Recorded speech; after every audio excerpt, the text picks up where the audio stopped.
town. And just the railroad tracks back here, beside those 3 electric poles, you'll see a little log cabin without a roof. That was Bob Womack's log cabin.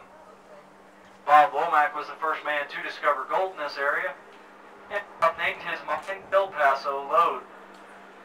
Now Bob wasn't much of a miner, he was a little more of a rancher, but above all, Bob was a drinker. So to celebrate his gold find, he went down to the springs, and after waking up from a 3-day drinking binge, he found he'd sold his mine for $500 and 2 cases of whiskey. Now, wasn't bad money back then, but the new mine owners came up here, changed the name of the mine to the Gold King, and then extracted $5 million worth of gold out. And the little gulch that you can look down into, that is Poverty Gulch. At the bottom of Poverty Gulch, there is a creek bed that runs underneath our railroad tracks and right down along Myers Avenue down here. That is Cripple Creek. How Cripple Creek got its name? There's several different stories too, but my favorite happens to be the one of Levi Wealthy. He was a rancher that lived around here, and he used to drive his cattle across the creek occasionally. Every once in a while would have a calf slip and fall and break a leg.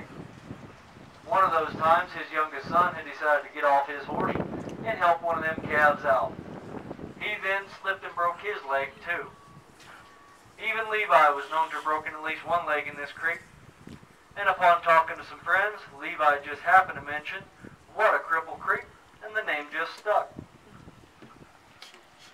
Now, as I said, this is Myers Avenue down here. It runs east and west. Next street north is Bennett Avenue, and both were named after founders of Cripple Creek. But Myers Avenue is where all the action was. It was the red light district. It housed 75 saloons and 50 parlor houses. One of those parlor houses is still open today and still doing business. But the only business it does is as a museum. It's about a block and a half down on the right-hand side, the white building with the red sign, the old homestead. It was owned by a young woman by the name of Madame Pearl DeVere. Now, Pearl was quite a particular woman, in so much that before you could check in, she had to check out your bank account. If she didn't like what she seen, you didn't get in. Now, Pearl did die of a young age due to a morphine overdose while having a cold. Once her parents found out about her death, they also found out that she was not the hat maker she said she was. So they disowned her. It was the townspeople who got together and gave Pearl her funeral, and that funeral turned out to be a parade with a 12-piece brass band playing. It'll be a hot time in the old town tonight. And speaking of hot times, there was a young couple down here on Myers Avenue on April 25th, 1896. They got into a little bit of a heated argument, and they knocked over an oil-burning lamp.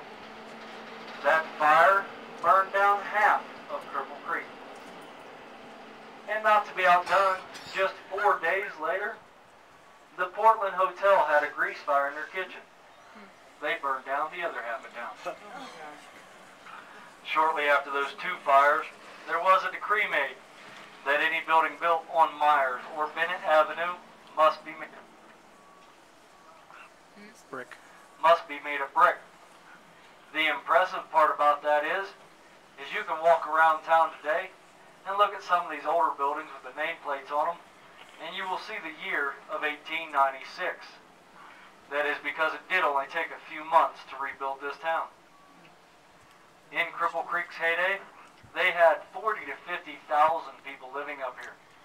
They were the 4th largest city in Colorado, and they were even on the ballot to become the state capital, of which they only missed by 4 votes. Where the Double Eagle sits, which is the brick building with the green window trim, long before that was there was an opera house there, where Groucho Marx got his start.